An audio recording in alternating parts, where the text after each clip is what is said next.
Click the links to send me art for the channel, comics, beanies for the homeless, or weed for purely medicinal use. Mainstream SJW comic dudes looking for Comicsgate money. Do SJWs want to jump into Comicsgate? Probably. Mainstream comics aren't expired from this mortal coil, but I don't see how they can come through this thing unscathed. Before this, you had Immortal Hulk by Al I Hate Myself Ewing selling 40,000 issues. It's a well-known name, and there were several huge films that supported it. It should be selling millions. Oh, but comics don't sell that well anymore.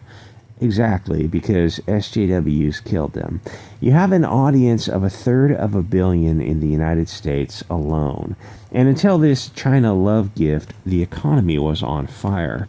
So comic book sales are in trouble, but also the conventions are not going to be happening until there's a vaccine, so that's probably 2 years. Well, many of these SJWs sell their stuff at conventions, so they're going to be looking for alternatives. Comicsgate has entered the chat. Comicsgate has a virtual reality model where you don't have to expose yourself to other filthy humans and their disgusting germs. You don't have to go to a store, you get your stuff delivered direct to your door. I have to assume that the SJWs are looking at crowdfunding and wondering if they could get in on the action. The problem is that SJWs are very unlikable. Even they don't like themselves. They are conniving, weaselly, backstabbing parasites who would gladly sell their comrades out for a dopamine rush. I don't see how the SJWs would worm their way into Comicsgate. I don't know if they'd even want to. But Gail Simone has ventured out of her Twitter safe space into the shark-infested waters of YouTube. Check out her comment section. It is brutal. But you should see the comments I get. That is just a part of being on YouTube and being a kind of an asshole. You know, I was looking at 2 other campaigns before this, and then I thought about taking a little look at them as kind of a peace offering, because both these other campaigns, these IndieGoGo guys, they both have me blocked. Isn't that what we were talking about from the beginning, like 3 years ago, about the SJWs blocking people? How are you in sales and blocking somebody? It's really bizarre. Anyway, so there's this show called The Original Drink and Draw. 4 guys do a show where they are so terrified of getting canceled that they are paralyzed with fear. They can't even criticize something as lame as the last Star Wars film, because the left has already taken a position that only toxic man babies didn't like Disney Star Wars. SJWs are firm believers in groupthink and using films as propaganda. Most of them didn't really like Disney Wars, and they aren't going to rewatch it, but it's a propaganda win for their side.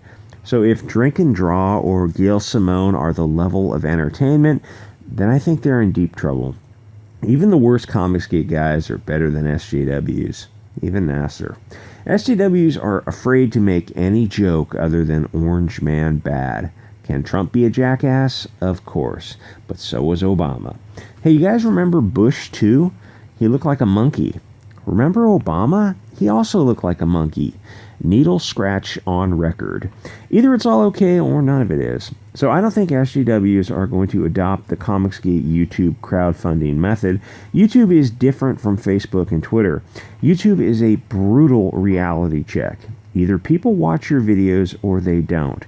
It's an investment of time. If you have a channel with 10,000 people, that is a tremendous accomplishment.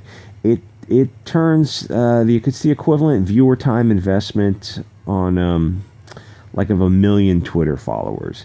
The only SJWs that have any hope of a successful YouTube channel would be a trans one, because trans are at the peak of the oppression ladder, even above the people from Bumfuckistan, because those peaceful people teach gays that gravity is 9.8 meters per second squared.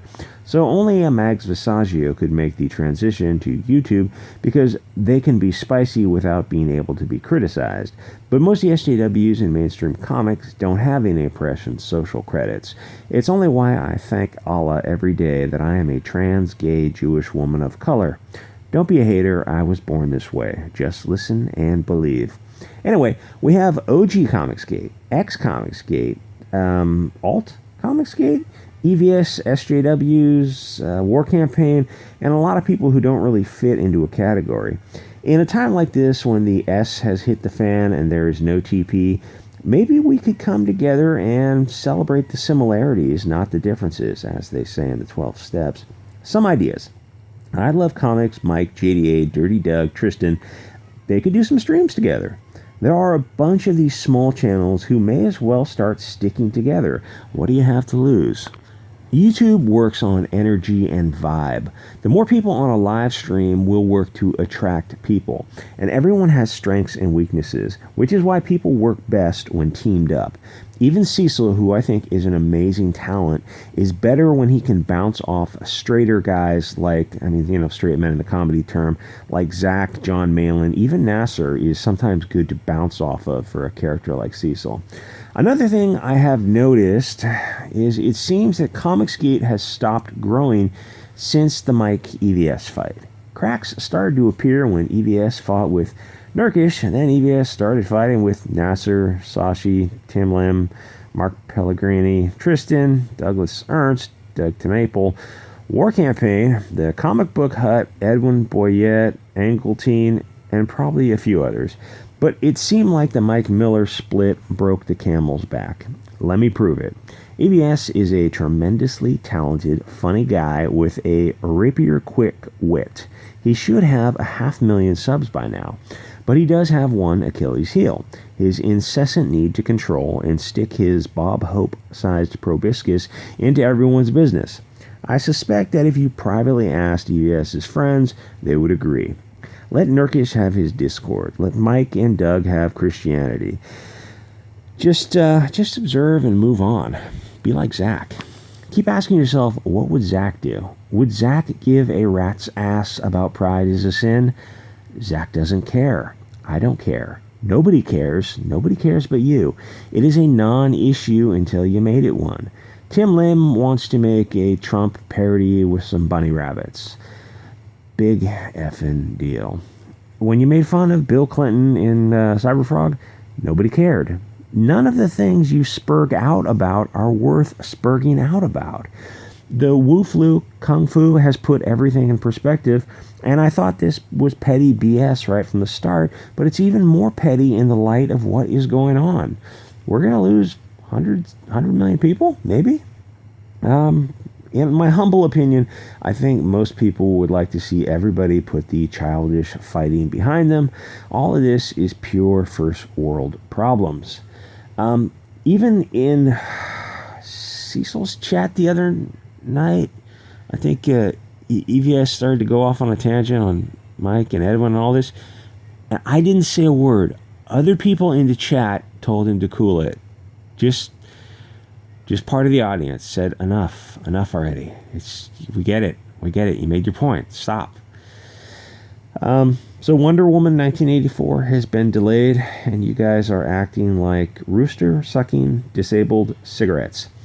Anyway, let me fill out the rest of this 10 minutes by killing time with IndieGoGo. Okay, this is Zach's latest project. I guess it's a black and white project, or black and white for now. I don't know much about it. Pandemic set during this time period. I don't know how he got it going so fast. If he had it, he must have had it in the works, and it was just kind of I don't know. I'm surprised it's not doing better, actually, because it looks kind of cool. This chick's, I guess she's a cat burglar. She's got a cordless drill and all this, and she overhears a secret meeting about, these kind of, bigwigs who are plotting some dastardly deed to take over the world or something like that. It sounds good. It sounds fun. It sounds topical, timely, right on top of the cultural zephyr. It's only, how much is it? It is stuck. It's at 25K. But it's black and white, so it's probably, where's the, $15. $15, not bad at all for, this is one problem you can't wash your hands of. Over how many pages, I don't know. But it looks good, so check it out. This is on IndieGoGo, and I'll just give him, I was checking out Nasser's book on IndieGoGo. You can go to his YouTube channel, click on his latest link. He's got a 20-page book out. Some of the stuff looked pretty funny. And he's got somewhere on the page, It says, my DMs are always open. No, they're not, because you have a lot of people blocked. So does the HUD. It's kind of weird. And Brand 2 has got, I think, 32 hours left to fund. And I think it's at about 13K now. It'll probably get to about, I'm assuming on the last day, EVS will do a stream for it, so it should get to about 20K on that last day, which is okay. But check it out if you're into Brand. The artist has got a good reputation. And check this out; it looks pretty funny too. Anyway, you can send me anything you want me to take a look at in the PO box, or Bianca Zombie 602@gmail.com. Art for the channel, that kind of stuff. All right, guys. I'll see you all next episode.